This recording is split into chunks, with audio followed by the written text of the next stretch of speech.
Session of KCC tutorials. तो बच्चों आज हम 8th स्टैंडर्ड का इंग्लिश मीडियम का 1.4 रेवतीज म्यूजिकल प्लांट्स यानी कि रेवती के म्यूजिक जानने वाले प्लांट्स पौधे ए लेसन सीखने वाले।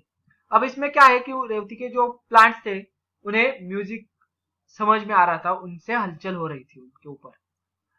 तो क्या होता है इस कहानी में वो हम स्टार्ट करते हैं।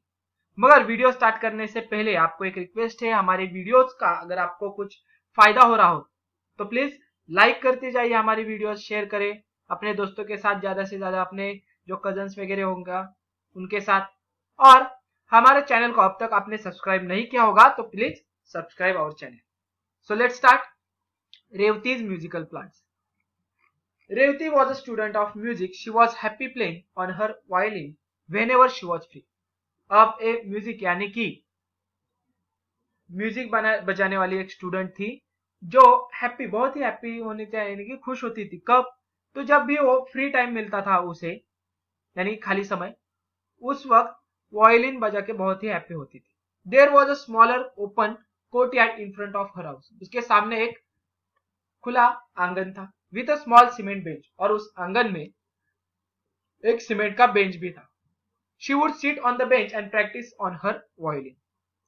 उस सीमेंट के बेंच पर वो बैठ जाती और अपनी वायलिन की प्रैक्टिस करती। There were a few potted plants in the courtyard. अब कुछ गमले में लगाए हुए पौधे भी थे उस आंगन में। While playing on the violin one day, she noted a pot of balsam plants near the wall. The plants were not looking normal. जब वो अपने जो आंगन में बेल्सम का प्लांट देखती है, balsam is a type of a plant, तो जो उसकी वॉल होती है आंगन की वहां पे, तो that plant not looking normal, यानी कि जो सामान्य स्थिति से जो प्लांट्स की स्थिति होती है वैसे नहीं दिख रहे थे। तो कैसे थे वो?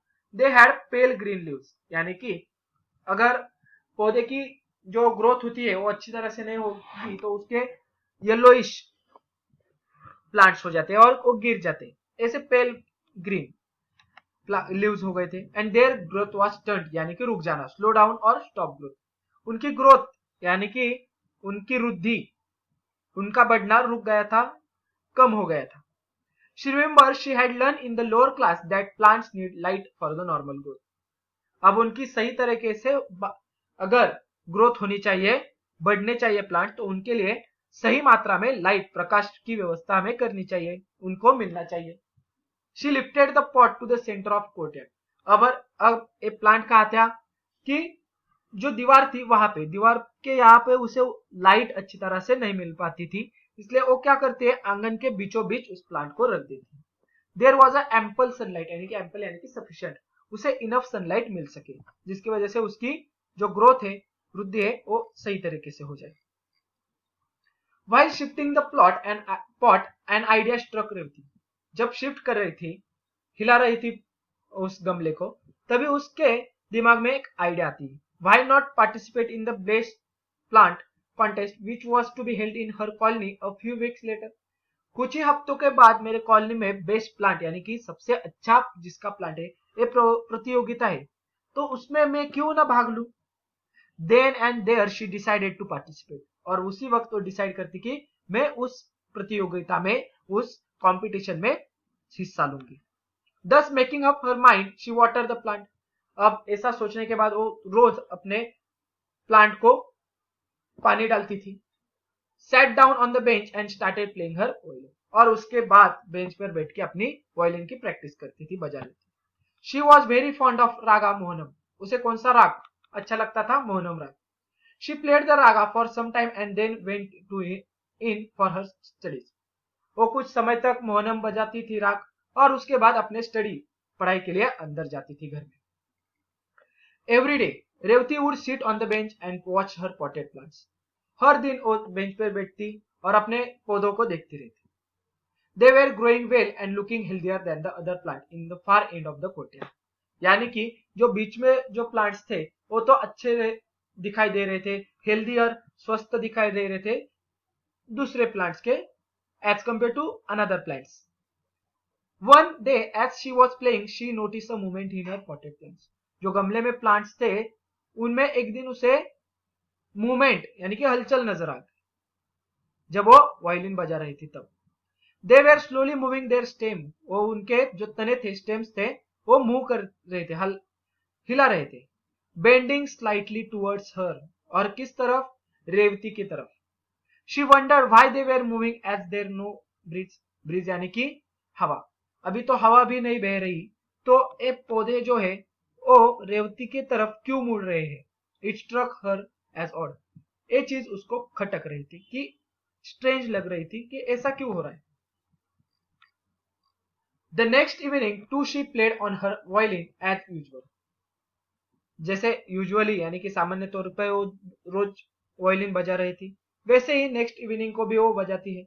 And watch the potted plants with care. और ध्यानपूर्वक अपने जो प्लांट्स थे पौधे थे उनको देख रही थी. After some time like the previous day there was a definite moving. और वैसे ही डेफिनाइट मूविंग निश्चित मूवमेंट यानी कि हलचल आज की शाम में भी हो गई. In her plants they all bent towards her. वो सभी रेवती की तरफ बेंट हो गए, मुड़ गए. दिस एस्टोनिश्ड एंड सरप्राइज्ड हर यानी कि चकित कर जाना, आश्चर्यचकित होना, अचंभित कर गई कि ऐसा कैसे. That day also there was no breeze. क्योंकि उसी दिन भी हवा नहीं बह रही थी. तो ये पौधे क्यों हलचल कर रहे हैं, हिल रहे हैं. Revati sat on the bench and played a different tune. अब उसने सोचा मैं अलग धुन बजाती हूँ. विथ अ क्विक रिदम यानी कि जो जोर की रिदम है, तेज बजने वाला rhythm. She suddenly saw all the plants turn away from her as though they did not like that. अब पौधों को ये ट्यून अच्छी नहीं लगी, इसकी वजह से वो उससे दूर दूसरी तरफ मुड़ गए, दूर हो गए. What she was playing. क्योंकि वो जो धुन थी वो उनको पसंद नहीं. Then she started playing her favorite tune again and the plants slowly straightened themselves and bent towards her. अब दूसरी तरफ जो मुड़े थे प्लांट्स वो अगेन स्ट्रेट हो गए, सीधा हो गए और अगेन रेवती की तरफ मुड़ गए. क्योंकि अब मोहनम बजा रही थी ना वो अपनी favourite tune. Her surmise became a certainty यानी कि जो उसका शक था वो थोड़ा सा वो सच है. मेरा जो शक है वो सच है ऐसा उसे लगा. इन पौधों को मेरी धुन अच्छी लग रही है इसलिए वो हिल रहे ऐसा उसे लग रहा था.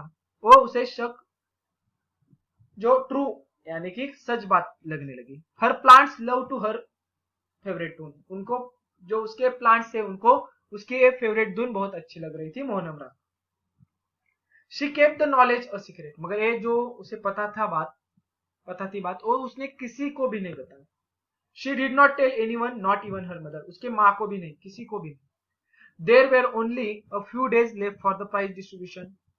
अब कुछ ही दिन बचे थे, पुरस्कार मिलने वाला था, पुरस्कार बांटने का दिन आने वाला था प्राइज डिस्ट्रीब्यूशन का.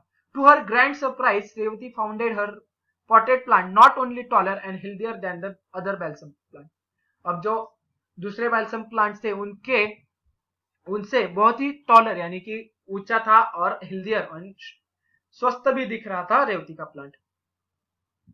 But that they had started flowering a few days earlier than the other plant. और उन्हें कुछ दिन पहले यानी कि सामान्य तौर पे जितने दिनों में पैल्सम प्लांट को फ्लावर्स आते हैं, फूल आते हैं, उनसे पहले ही इस रेवती के प्लांट्स को आए थे.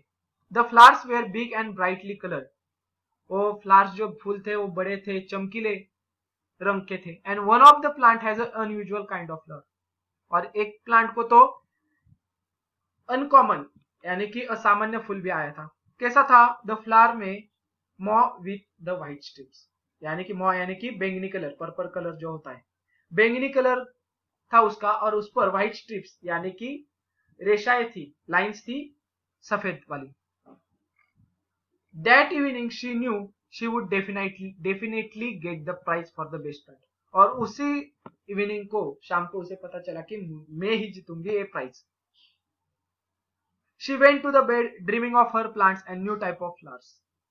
वो अब सोने को गई ड्रीम कर रही थी, सपने में उसे प्लांट्स दिखाई रहे थे, अपने मेरे प्लांट्स को अलग अलग नए फूल आ गए हैं। The next day was all the important day, क्योंकि जो अगला दिन था वो बहुत ही इम्पोर्टेंट दिन था। She got up in the morning and went straight to the courtyard to see her plants. वो सुबह उठी और स्ट्रेट यानी कि पहले वो अपने आंगन की ओर चली गई। Revati blink for a few minutes, उसकी आंखें खुली की खुली रह गई, यानी कि ऐसे कि वो शॉक्ड हो गई। अब क्यों शॉक हो गई देख लो, for there was neither the pot nor the plants, वहां पर गमला भी नहीं था और उसका प्लांट पौधे भी नहीं थे। She looked to see if someone has moved the pot.